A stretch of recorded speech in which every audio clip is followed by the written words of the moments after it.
สวัสดีค่ะผู้ชมที่เคารพต้อนรับท่านผู้ชมเข้าสู่ข่าวพักเที่ยงจากห้องข่าวโทรภาพแห่งซาลาวพบกันในเที่ยงของวันจันทร์วันที่22มิถุนายน2026นำเสนอข่าวพักนี้โดยข้าพเจ้าสุริวัลย์ผลเยี่ยมท่านผู้ชมข่าวพักเที่ยงในมื้อนี้ก็มีหลายข่าวที่จะมานำเสนอทั้งข่าวภายในข่าวต่างประเทศพร้อมด้วยข่าวกีฬาท่านผู้ชมในวันที่18มิถุนายน2026ที่ผ่านมาทางสอนไซศรีพันดอนนายกรัฐมนตรีแห่งสาธารณรัฐประชาธิปไตยประชาชนลาวได้นำพาคณะผู้แทนลาวเข้าร่วมกองประชุมสุดยอดเฉลิมฉลองการพัวพันอาเซียนรัสเซียครบรอบ35 ปีกองประชุมครั้งนี้ได้จัดขึ้นโดยการเป็นประธานร่วมของทานเฟอร์ดินานด์ มาคอส จูเนียร์ประธานาธิบดีแห่งสาธารณรัฐฟิลิปปินส์ในนามประธานอาเซียน2026และทานวลาดิเมียร์ปูตินประธานาธิบดีแห่งสหพันธ์รัสเซียในกองประชุมสุดยอดแบบครบคณะบรรดาผู้นำอาเซียนและรัสเซียได้ร่วมกันปรึกษาหารือเกี่ยวกับผลสำเร็จการร่วมมืออาเซียนรัสเซียตลอดระยะ35 ปีผ่านมาโดยเฉพาะแม่นการจัดตั้งปฏิบัติแผนปฏิบัติงานอาเซียนรัสเซียฉบับปี 2021-2025 ซึ่งได้รับการเสริมขยายอย่างกว้างขวางกวมเอาหลายโครงเขตเป็นต้นการเมืองความมั่นคงเศรษฐกิจวัฒนธรรมวิทยาศาสตร์การศึกษาและการพัวพันระหว่างประชาชนพร้อมเดียวกันนี้บรรดาผู้นำยังได้พร้อมกันกำหนดทิศทางการหัวมือในต่อหน้าเพื่อเกี่ยมพร้อมหับมือกับบรรดาสิ่งท้าทายและภัยข่มขู่หอบด้านในท่ามกลางข้อขัดแย้งในหลายภาคพื้นของโลกที่ส่งผลกระทบต่อความมั่นคงด้านพลังงานเสบียงอาหารและต้องโศกการสนองกองประชุมได้เห็นดีรับฮ้องเอาบรรดาแถลงการและเอกสารที่สำคัญเป็นต้นแมนการแถลงการกาซ่าน2026อาเซียนรัสเซียความสามัคคีท่ามกลางความหลากหลาย35 ปีของการร่วมมือแถลงการร่วมอาเซียนรัสเซียว่าด้วยการร่วมมือด้านพลังงานแถลงการร่วมอาเซียนรัสเซียว่าด้วยการร่วมมือด้านวัฒนธรรมและแผนปฏิบัติงานอาเซียนรัสเซียฉบับใหม่ปี 2026-2030 นอกจากนี้บรรดาผู้นำทั้งสองฝ่ายยังได้แลกเปลี่ยนทัศนะต่อสภาพการภาคพื้นและสากลที่มีความสนใจและเป็นห่วงร่วมกันเป็นต้นบรรดาข้อขัดแย้งในตะวันออกกลางบรรดาอาชญากรรมข้ามชาติรวมทั้งการก่ออาชญากรรมทางคอมพิวเตอร์และการส่อโกงทางออนไลน์พระนาถานสอนไซศรีพันดอนนายกรัฐมนตรีแห่งสาธารณรัฐประชาธิปไตยประชาชนลาวได้เข้าเยี่ยมคำนับพระนาถานวลาดิเมียร์ปูตินประธานาธิบดีแห่งสหพันธ์รัสเซียในโอกาสเยี่ยมยามสหพันธ์รัสเซียในโอกาสเข้าร่วมกองประชุมสุดยอดเฉลิมฉลองการพัวพันอาเซียนรัสเซียครบรอบ35 ปีระหว่างวันที่17-19 มิถุนายน 2026ที่กาซันสหพันธ์รัสเซียพระนาถานสอนไซศรีพันดอนนายกรัฐมนตรีแห่งสาธารณรัฐประชาธิปไตยประชาชนลาวได้เข้าเยี่ยมคำนับพระนาถานวลาดิเมียร์ปูตินประธานาธิบดีแห่งสหพันธ์รัสเซียการเข้าเยี่ยมคำนับครั้งนี้สองฝ่ายได้ตีราคาสูงต่อสายพัวพันมิตรภาพและการร่วมมืออันดีงามที่เป็นหมุนเสื้อมาแต่ดนนานระหว่างสองประเทศบนพื้นฐานความไว้เนื้อเชื่อใจเข้าอกเข้าใจและการเป็นคู่ร่วมมือยุทธศาสตร์ในภาคพื้นอาซีแปซิฟิกโดยแสดงออกในการสนับสนุนซึ่งกันและกันในเวทีภาคพื้นและสากลในระยะผ่านมาสองประเทศสาธารณรัฐประชาธิปไตยประชาชนลาวและสหพันธ์รัสเซียก็ได้มีการแลกเปลี่ยนการเยี่ยมยามของการน้ำขั้นสูงร่วมกันและระดับอื่นๆอย่างเป็นปกติพระนาถานสอนไซศรีพันดอนได้แสดงความสมเสยผลสำเร็จการเป็นเจ้าภาพของประชุมสุดยอดเฉลิมฉลองการพัวพันอาเซียนรัสเซียครบรอบ35 ปีในครั้งนี้ซึ่งแสดงให้เห็นถึงบทบาทอันห่าวหันของรัสเซียในการพัวพันในเวทีภาคพื้นและสากลการเข้าร่วมของสาธารณรัฐประชาธิปไตยประชาชนลาวแม่นพันธะอันสำคัญสำหรับการสนับสนุนการพัวพันอาเซียนรัสเซียซึ่งรัสเซียก็แม่นหนึ่งในบรรดาคู่ร่วมเจรจาที่สำคัญของอาเซียนสาธารณรัฐประชาธิปไตยประชาชนลาวยามใดก็เอาใจใส่การจะตั้งปฏิบัตินโยบายการร่วมมือแบบเสมอต้นเสมอปลายโดยเฉพาะระหว่างสาธารณรัฐประชาธิปไตยประชาชนลาวและสหพันธ์รัสเซียแม้นมีการสนับสนุนซึ่งกันและกันในเวทีภาคพื้นและสากล กองประชุมเปิดกวงทาบทามคำเห็นต่อการปรับปรุงเนื้อในกฎหมายว่าด้วยแห่ทาสครั้งวันที่22และ23มิถุนายน2026เพื่อปรึกษาหารือและเป็นพื้นฐานสำคัญต่อการปรับปรุงเนื้อในห่างกฎหมายว่าด้วยแห่ทาสกองประชุมภายใต้การเป็นประธานของทานจันทร์แสวงบุญยงรองรัฐมนตรีกระทรวงอุตสาหกรรมและการค้ามีประธานรองประธานสภาประชาชนนครแขวงบรรดาทานหัวหน้าองค์การหัวหน้ากรม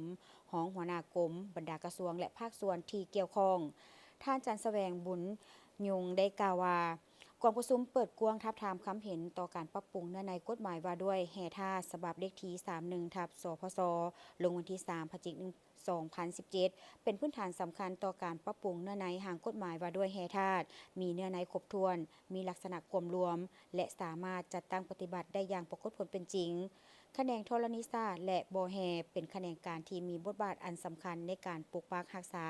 ทรัพยากรแห่ทาสและขุดค้นแหล่งรายรับเข้างบประมาณของรัฐเพื่อเป็นทุนฮ้อนให้แก่ประเทศชาตินำไปพัฒนาเวียกงานอื่นๆในนั้นกฎหมายว่าด้วยแห่ทาสเป็นเครื่องมือและบ่อนอิงอันสำคัญในการคุ้มครองและพัฒนาเวียกงานแห่ทาสในระยะผ่านมาถึงอย่างใดก็ตามในท่ามกลางการพัฒนาเวียกงานแห่ทาสก็ยังมีปรากฏการณ์ย่อด้อทอดที่เกิดขึ้น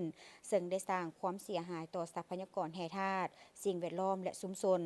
ฉะนั้นเพื่อเป็นการลดพรผลกระทบและแก้ไขบรรดาปรากฏการณ์ย่อท่อต่างๆมีความจำเป็นต้องได้ยกสูงบทบาทในการคุ้มครองของรัฐรวมทั้งบรรดานิติกรรมต่างๆที่เกี่ยวข้องกฎหมายว่าด้วยแห่ทาสแมนนิติบุริมสิทธิ์ที่รัฐบาลได้ชี้นำต้องได้มีการทบทวนและปรับปรุงให้สอดคล้องและแทบเหมาะกับสภาพการพัฒนาแห่ทาสในปัจจุบันเพื่อรับประกันให้การคุ้มครองเวียกงานดังกล่าวมีประสิทธิผลสูงกระทรวงอุตสาหกรรมและการค้าเป็นเจ้าการสมทบกับบรรดาแขนงการที่เกี่ยวข้องดำเนินการค้นคว้าและปรับปรุงกฎหมายว่าด้วยแห่ทาสจนสำเร็จขั้นพื้นฐานซึ่งรายละเอียดคณะรับผิดชอบได้รายงานให้บรรดาทานได้รับทราบในวาระต่อไปซึ่งนั่นเพื่อเป็นการปรับปรุงดังกล่าวให้มีเนื้อในครบถ้วนมีลักษณะความรวมและสามารถจัดตั้งปฏิบัติได้อย่างมีประสิทธิผลจริงกระทรวงอุตสาหกรรมและการค้าจึงได้เชิญบรรดาทานมาปรึกษาหารือแลกเปลี่ยนบทเรียนต่อเนื่องในการปรับปรุงกฎหมายว่าด้วยแห่ทาสในครั้งนี้ดังนั้นเพื่อให้กองประชุมครั้งนี้ดำเนินไปอย่างมีประสิทธิผลและบรรลุตามจุดประสงค์ระดับคาดหมายที่วางไว้เรียกร้องมายังบรรดาทานผู้เข้าร่วมกองประชุมทุกทานจงพร้อมกันสุมสติปัญญาค้นคว้าและประกอบคำคิดคำเห็นมีเหตุและมีผล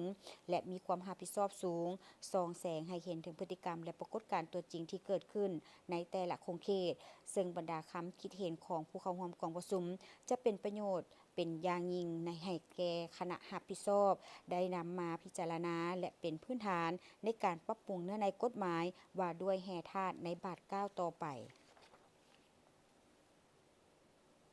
ท่านผู้ชมวันที่18มิถุนายนบ่แม่นเพียงแต่วันหนึ่งในปฏิทินเท่านั้นแต่มันคือวันแห่งเกียรติศักดิ์ศรีวันแห่งการจะลึกคุณงามความดีและหยาดเหงื่อแห่งความเสียสละของวงการสาธารณสุขลาวทั่วประเทศซึ่งปีนี้บรรจบครบรอบมาเท่ากับ61ปีของวันสาธารณสุขและในทุกๆปีก็จะมีกิจกรรมเพื่อเฉลิมฉลองวันดังกล่าวเช่นเดียวกันกับโรงหมอมโหสถก็ได้จัดพิธีเฉลิมฉลองวันดังกล่าวขึ้นอย่างคึกคืนในวันที่19มิถุนายนที่ผ่านมาเข้าร่วมพิธีเฉลิมฉลองวันแพทย์ลาวหรือวันสาธารณสุขครบรอบ61ปีดร.สุชาติวงศ์พระจันทร์ผู้อำนวยการโรงหมอมโหสถ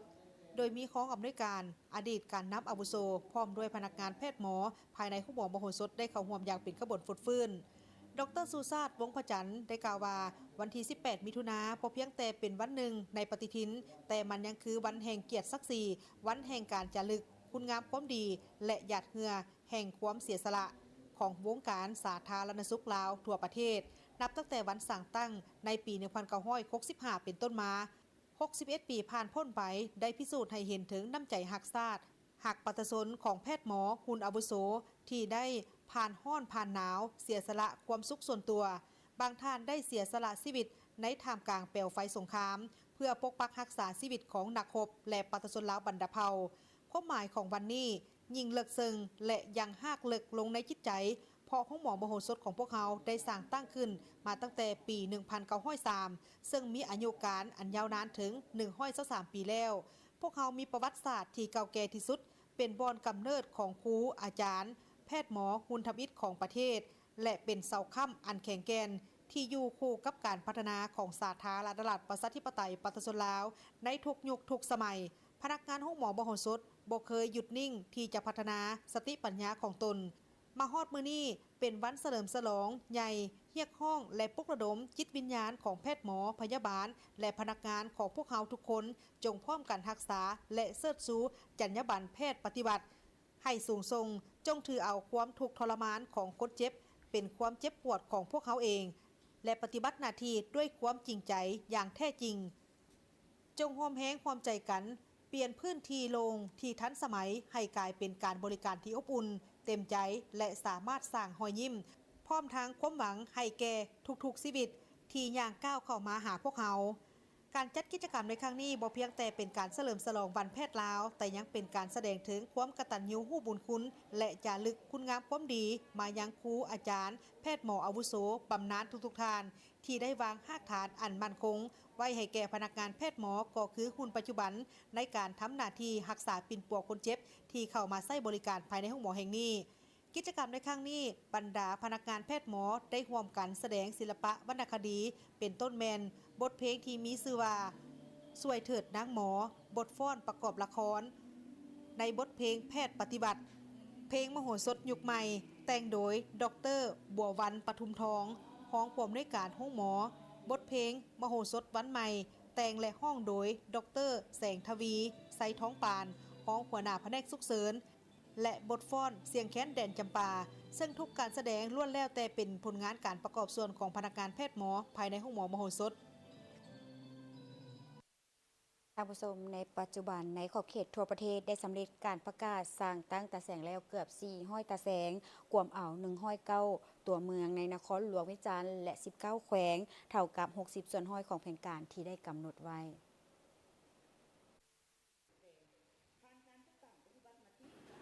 กองประชุมเวียกงานจัดตั้งทั่วประเทศครั้งที่12ทานวิเลวันบุตรคำรองหัวหน้าคณะจัดตั้งศูนย์กลางพรรคได้รายงานเกี่ยวกับสภาพการสร้างตั้งตาแสงซึ่งทานได้ฮู้ว่าอิงตามข้อตกลงของท่านนายกรัฐมนตรีได้กำหนดให้มี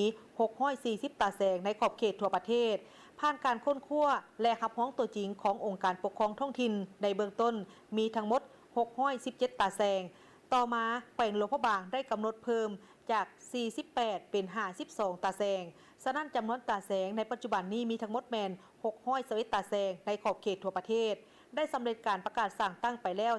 375ตาแสงหรือประมาณ60ส่วนห้อยรวมเอา109เมืองในนครหลวงเวียงจันทน์และ16แขวง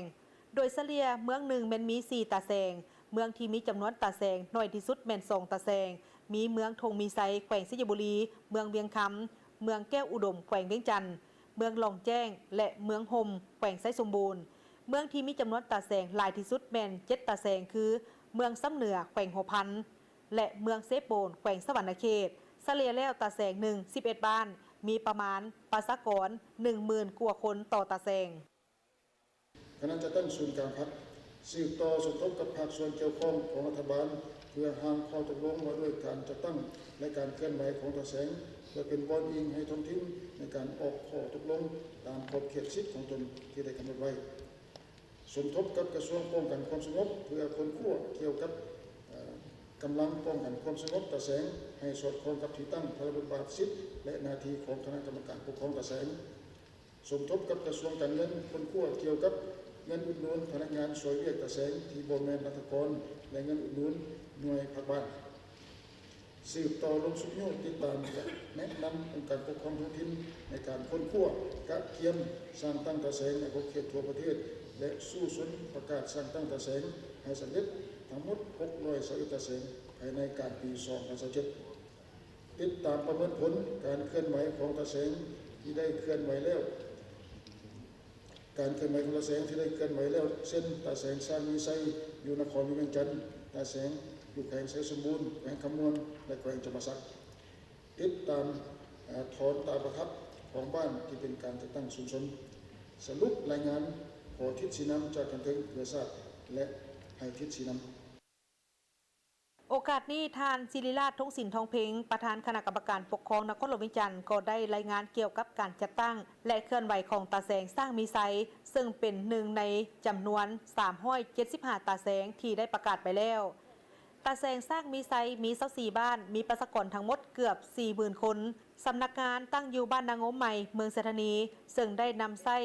ตาประทับตาแสงเคลื่อนไหวเซ็นยั่งยืนเอกสารต่างๆให้ประชาชนแทนองค์การปกครองบ้านในเมื่อก่อน